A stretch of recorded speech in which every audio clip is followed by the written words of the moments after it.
Halo, Assalamualaikum warahmatullahi wabarakatuh. Perkenalkan, nama saya Amelda Rahmawati dari kelas 1B STR dan ini NIM saya.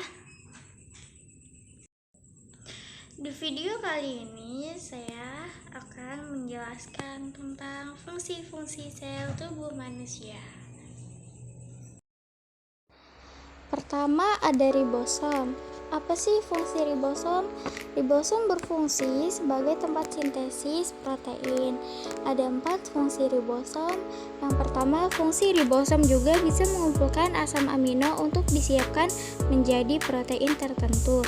Dan yang kedua, bisa membuat protein untuk digunakan di dalam sel atau dikeluarkan dari sel. Dan yang ketiga, ribosom yang berada di sitosol membuat protein yang berada di dalam sel.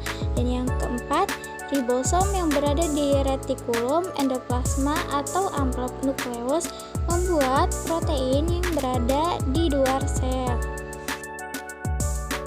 Yang kedua ada nukleus. Nukleus berfungsi untuk menyimpan informasi genetik dalam bentuk DNA. Yang pertama, mengontrol pertumbuhan dan pembelahan sel. Dan yang kedua, mengatur metabolisme sel dengan mensintesis berbagai enzim. Dan yang ketiga, tempat replikasi dan transkripsi DNA. Dan yang terakhir, tempat translasi yaitu penerjemahan asam ribonukleat pembawa pesan atau disebut mRNA menjadi asam amino. Dan yang ketiga ada Golgi apparatus. Apa sih fungsi Golgi apparatus? Yaitu untuk memproses dan mengemas protein dan lipid. Yang pertama, membantu pembentukan kantung vesikula, dan yang kedua membantu pembentukan membran plasma, dan yang ketiga membantu pembentukan dinding sel tubuh, dan yang keempat membantu pembentukan akrosom pada spermatozoa, dan yang kelima membantu proses pembentukan lisosom, dan yang keenam mensintesis glikolipid dan sfigomyelin. Nah, yang keempat ada membran plasma. Apa sih fungsinya? Fungsinya yaitu memberikan perlindungan terhadap sel dengan mencegah masuknya zat-zat berbahaya dan patogen ke dalam sel. Yang kelima ada fungsi mitokondria. Apa sih fungsinya? Yaitu menghasilkan sebagai besar energi yang dibutuhkan oleh tubuh untuk tumbuh.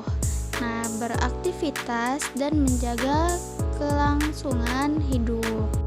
Yang keenam ada fungsi piroksisom, yaitu menguraikan piroksida atau disebut H2O2 dan metabolisme beracun, mengubah lemak menjadi karbohidrat, menurunkan oksigen dalam sel, melakukan reaksi oksidatif, menetralkan radikal bebas, dan sintesis fosfolipid mielin.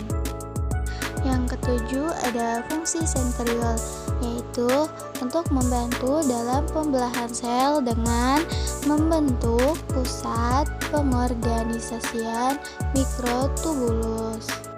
Dan yang kedelapan ada fungsi lisosom, yaitu mencerna senyawa seperti karbohidrat dan protein. Dan yang kesembilan ada fungsi flagellum, yaitu sebagai alat untuk pergerakan. Ada pergerakan sel, ada membantu pergerakan sperma, ada membantu pergerakan organisme air, organ sensorik, dan faktor virulensi. Yang ke-10 ada ring endoplasma retikulum.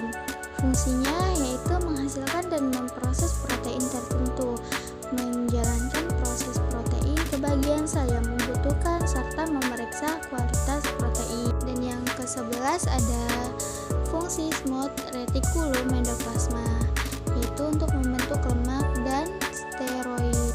Dan di smooth endoplasma reticulum ada reticulum endoplasma halus, yaitu tidak memiliki ribosom di atasnya. Fungsinya ialah menghasilkan zat-zat yang dibutuhkan oleh sel.